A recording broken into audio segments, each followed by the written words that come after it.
So, we have done the study of the three chapters. This is the last chapter, which is Thinkers, Beliefs, and Buildings, Culture Developments from 600 BCE to 600 CE. So, let us explore this. In this chapter, we shall go on a long journey across 1,000 years to read about the philosophers and their attempts to understand the world they inhabited. We will also see how their ideas were compiled as oral and written text as well as expressed in architecture and sculpture. These are indicative of the enduring influence these thinkers had on people. While we will be focusing on Buddhism, it is important to remember that the tradition did not develop in isolation. There are several other traditions, each engaged in debates and dialogues with the others. The sources that historians use to reconstruct this exciting world of ideas and beliefs include Buddhist, Jaina, and Brahminical texts, as well as a large and impressive body of material remains, including monuments and inscriptions. Among the best preserved monuments of the time is the stupa at Sanchi, which is a major source of this chapter. A glimpse of Sanchi. Uh, Sanchi in the 19th century, the most wonderful ancient buildings in the state of Bhopal are at Sanchi Kanakhera, a small village under the brow of a hill some 20 miles northeast of the Bhopal, which we visited yesterday. We inspected the stone sculptures and the statues of the Buddha and an ancient gateway. The ruins appear to be the object of the greatest interest to European gentlemen. Major Alexander Cunningham stayed several weeks in this neighborhood and examined these ruins most carefully. He took drawings of the place, deciphered the inscription, and bored shafts down these domes. The results of his investigations were described by him in an English work. 19th century Europeans were very interested in stupa. 19th century Europeans were very interested in the stupa at Sanchi. Stupa at Sanchi. In fact, the French sought Shah Jahan's Begum permission to take away the eastern gateway. Let me zoom it. Yes, which was the best preserved to be displayed in the museum in France. For a while, some Englishmen also wanted to do the same, but fortunately, both the French and the English were satisfied with carefully prepared plaster cast copies, and the original remained at the site, part of the Bhopal estate. The rulers of Bhopal, Shah Jahan Begum and her successor Sultan Jahan Begum, provided money for the preservation of the ancient site. No wonder then that John Marshall dedicated his important volumes on Sanchi to Sultan Jahan. She funded the museum that was built there as well as the guest house where he lived and wrote the volumes. She also funded the publication of the volume, so if the stupa complex has survived, it is in no small measure due to wise decisions and took and to good luck in escaping the eyes of railway contractors, builders, and those looking for finds to carry away to the Museum of Europe. One of the most important Buddhist centers, the discovery of Sanchi has vastly transformed our understanding of early Buddhism. Today, it stands testimony to the successful restoration and preservation of a key archaeological site by the Archaeological Survey of India. Great Stupa is Sanchi. If you travel from Delhi to Bhopal by train, you will see the majestic stupa complex on the top of a hill, crying it as it were. If you request a guard, he will stop the train at the little station of Sanchi for 2 minutes, enough time for you to get down. As you climb off the hill, you can see the complex of structures, a large mound, and other monuments, including a temple built in the 5th century. But what is the significance of this monument? Why was the mound built and what did it contain? Why is there a stone railing around it? Who built the complex or paid for its construction? When was it discovered? There is a fascinating story that we can uncover at Sanchi, for which we must combine information from text, sculpture, architecture, and inscriptions. Let us begin by exploring the background of the early Buddhist tradition. The background, sacrifices, and debates. The mid first millennium BCE is often regarded as a turning point in the world history. It saw the emergence of thinkers such as Zarathustra in Iran, Konji in China, Socrates, Plato, and Aristotle in Greece, mid first millennium BC, and Mahavira and Gautama Buddha, many among others in India. They try to understand the masteries of existence and the relationship between the human beings and the cosmic order. This was also the time when new kingdoms and cities were developing, and social and economic life was changing in a variety of ways in the Ganga Valley. Uh, and these thinkers attempted to understand these developments as well. The sacrificial tradition. There were several pre-existing traditions of thought, religious belief, and practices, including the early Vedic tradition known from the Rig Veda, compiled between 1500 to 1000 BC. The Rig Veda consists of hymns in praise of a variety of deities, especially Agni, Indra, and Soma. Many of these hymns were chanted when sacrifices were performed, where people prayed for cattle, sons, good health, long life, etc. At first, sacrifices were performed collectively. Later, some were performed by the heads of households for the well being of the domestic unit. More elaborate sacrifices, such as the Rasuya and Ashwamedha, were performed by chiefs and kings who depended on Brahmana priests to conduct the ritual. New questions. Many ideas found in the Upanishads, 6th century BC onwards, show that people were curious about the meaning of life, the possibility of life after death, and rebirth. Was rebirth due to past actions? Such issues were hotly debated. Thinkers were concerned with understanding and expressing the nature of the ultimate reality.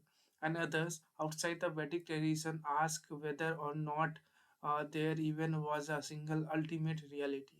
People also began speculating on the significance of the sacrificial tradition. Debates and discussions. We get a glimpse of lively discussions,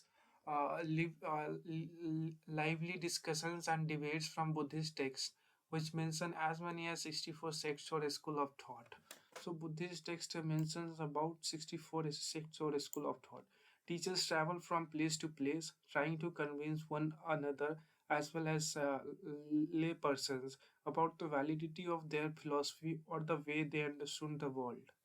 Debates took place in Kutagrasala, literally a hut with the pointed roof, or the groves where traveling mendicants halted. If a philosopher succeeded in convincing one of his rivals, the followers of the latter also became his disciples. So, support for any particular sect could grow and shrink over time. Many of these teachers, including Mahavira and Buddha, questioned the authority of the Vedas. They also emphasized individual agency, suggesting that men and women could strive to attain liberation from the trials and tribulations of worldly existence. This was in marked contrast to the Brahminical position, wherein, as we have seen, an individual's existence was thought to be determined by his or her birth in a specific caste or gender. Verses from Upanishads. Here are two verses from the Chandogya Upanishad, a text composed in Sanskrit 6th century BC. The nature of the self. This self of mine within the heart is smaller than paddy or barley or mustard or millet or the kernel of a seed of millet. This self of mine within the heart is greater than the earth, greater than the intermediate space, greater than heaven, greater than these words. The true sacrifice. This one, the wind that flows, this is surely a sacrifice. While moving, it sacrifices all this, therefore, it is needed a sacrifice. How Buddhist texts were prepared and preserved. The Buddha and other teachers are taught orally through discussion and debate.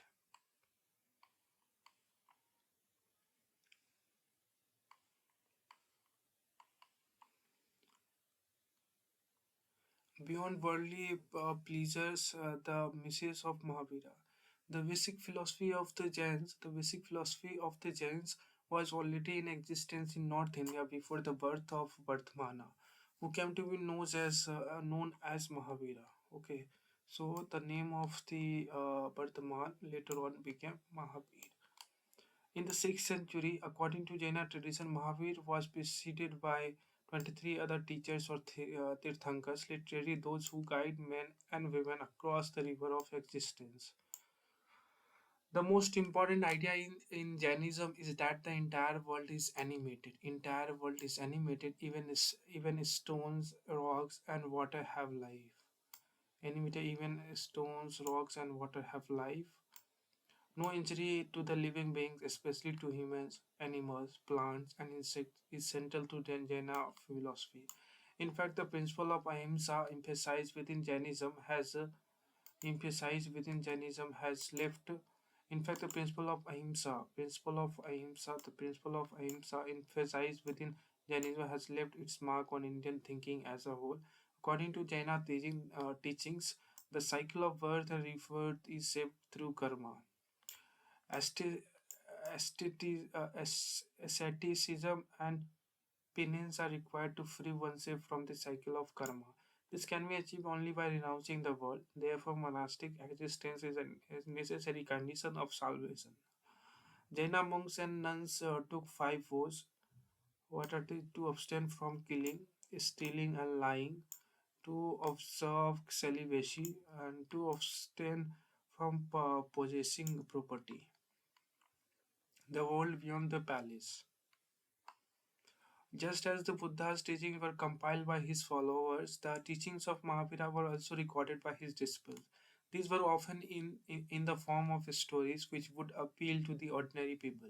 Here is one example from Prakrit text known as Uttradhyana Sutta, describing how a queen named Kamalavati tried to persuade her husband to renounce the world.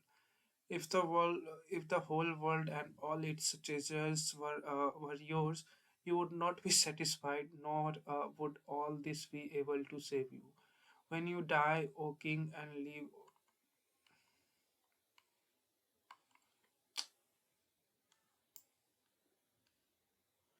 the spirit of Jainism. Gradually, Jainism spread to many parts of India. Like the Buddhist, Jaina scholars produce a wealth of literature in a variety of languages. Scholars produce a wealth of literature in a variety of languages. Prakrit, Sanskrit and Tamil. For centuries, manuscripts of these texts were carefully preserved in libraries attached to temples. Some of the earliest stone sculptures associated with religious traditions were produced by devotees of Jaina Tirthankars and have been recovered from several sites throughout the subcontinent.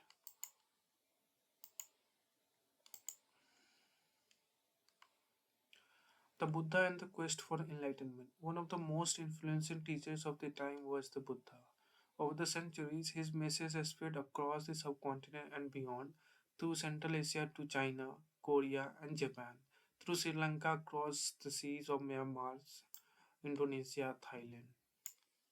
How do we know about the Buddha's teaching?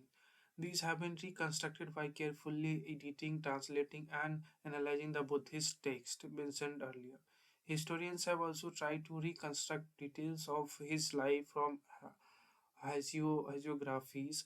Many of these were written down at least a century after the time of Buddha in an attempt to preserve memories of the great teacher. Now, hagiography is a biography of a saint or religious leader. Graphies often praise the saint's achievements and may not always be literally accurate. They are important because they tell us about the beliefs of followers of that particular tradition. According to these traditions, Siddhartha, as the Buddha was named at birth, was the son of chief of Shakya clan. Shakya clan. He had a sheltered upbringing within the palace, insulated from the harsh realities of life. One day he persuaded his charioteer to take him into the city. His first journey into the world outside his traumatic, the world outside was traumatic. He was deeply anguished when he saw an a sick man, a corpse. He realized in that moment that the decay and destruction of human body was inevitable. He also saw a homeless mendicant who, it seemed to him, had come to terms with old age, disease, and death and found his peace. Siddhartha decided that he too would adopt the same path. Soon after, he left the palace and set out in search of his own truth. Siddhartha explored several paths, including bodily mortification, which led him to a situation of near death. Abandoning these extreme methods, he meditated for several days and finally attained enlightenment. After this, he came to be known as Buddha or Enlightened One. For the rest of life, he taught Dhamma, or the path of righteous living. A sculpture from the Amravati, Andhra Pradesh, depicting the departure of Buddha from his palace. So where is the Buddha? So he is Buddha. Okay, now he is sleeping. Now he is on the horse. Now he is going.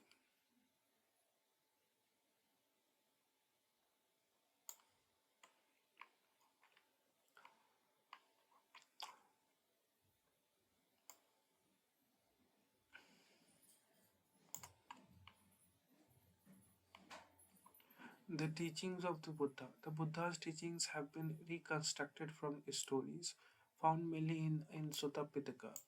Although some stories describe his miraculous powers, others suggest that Buddha tried to convince people through reason and persuasion rather than through displays of supernatural power. For instance, when a grief-stricken woman whose child had died came to Buddha, he gently convinced her about the inevitability of death rather than bring her son back to life.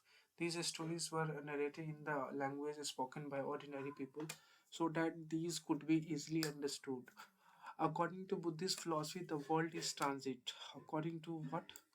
According to Buddhist philosophy, the world is transient, anicca, and constantly changing.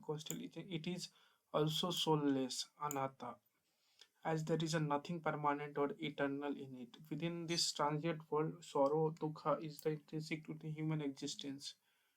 It is by following the path of moderation between severe penance and self indulgence that human beings can rise above these worldly troubles.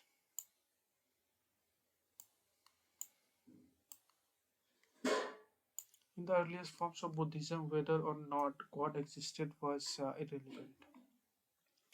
Buddhism is practice. This is an excerpt from Sutta Pitaka, the contents advice given by Buddha to wealthies.